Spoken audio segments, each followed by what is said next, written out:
C'est pas que je m'ennuie à vous regarder et raconter que non, le type, il est bon comme entraîneur. Depuis qu'il est là, aucune défaite et tout le reste là. Mais j'aimerais qu'on puisse un peu s'asseoir et qu'on puisse encore un peu regarder la somme de toutes les équipes qu'il a eu à affronter. On a pris, on a Cap-Vert. Et pourquoi me dire que le Cap-Vert ici, c'est même l'équipe la plus forte qu'il a eu à affronter. Cap-Vert, ok, on a fait un 4-1. Là, on peut encore accepter. Angola, 1-1. Namibie, 1-0 face à la Namibie. Zimbabwe, on fait 0-0. Kenya, on fait 4-1. Kenya, on fait 1-0. La Namibie, on fait 0-0. Zimbabwe, 2 ans. Etswani, on fait 0-0. Et la Libye, qu'on a tapé il y a 3 ans. De toutes ces équipes-là, vous voyez quelle équipe, vous voyez quel pays ici, digne de s'asseoir sur une table avec le Cameroun. On n'a pas entendu Côte d'Ivoire, on n'a pas entendu Sénégal, on n'a pas entendu Mali à un moment donné, on n'a pas entendu, disons le Togo, prenons l'histoire d'Emmanuel Adebayor, on met sur pied. On n'a pas entendu le Nigeria, on n'a pas entendu. C'est-à-dire, le type si là, voilà, il ne vaut rien. Il ne vaut rien le matin, il ne vaut rien à midi, il ne vaut rien le soir. Quelqu'un qui même d'abord a dit danse avec 14. C'est-à-dire, on sait même pas, c'est quel mélange. C'est quel mélange. C'est lui qui vient manquer le respect à la légende, aux légendes. Parce que c'est plus seulement une affaire de Samuel Eto'o. Quand il ose dire que tous ceux qui sont assis au banc ne valent rien par rapport à son adjoint, que c'est son adjoint qui a quelque chose à lui dire. Ils disent Carlos Kameni ne peut rien te dire. En tant qu'entraîneur, en tant que joueur, ça va dans si tu as joué le ballon un jour. Tu as la carrière de qui là-bas qui est assis au banc? De qui?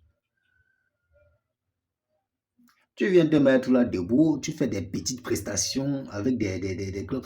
Je dis, si quelqu'un a regardé le match contre la Libye hier, c'est la Libye, sur toutes ces équipes, c'est l'équipe la plus faible que j'ai eu à voir. Mais aucune production de jeu. Son titulaire favori, c'est Moumina Malo.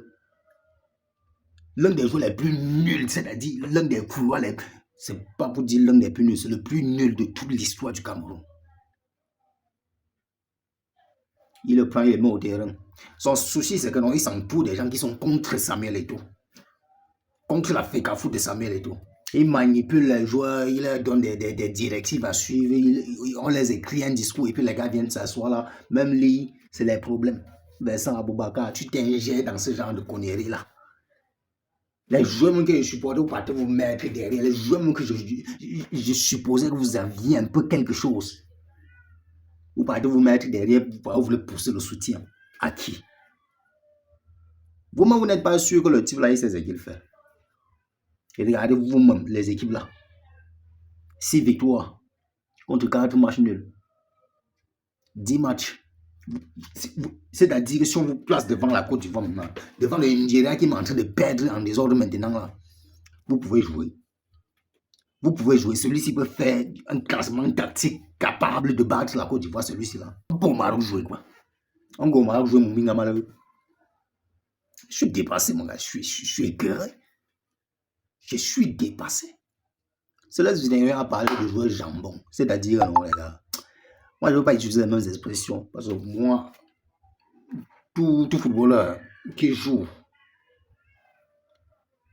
qui est convoqué à l'équipe nationale, je me dois de lui donner le respect. Pour l'autre, j'en suis conscient. Je ne veux pas utiliser cette expression de jambon là, mais franchement les gars, vous soutenez celui-ci là, c'est quelque part, vous là, vous ne connaissez pas.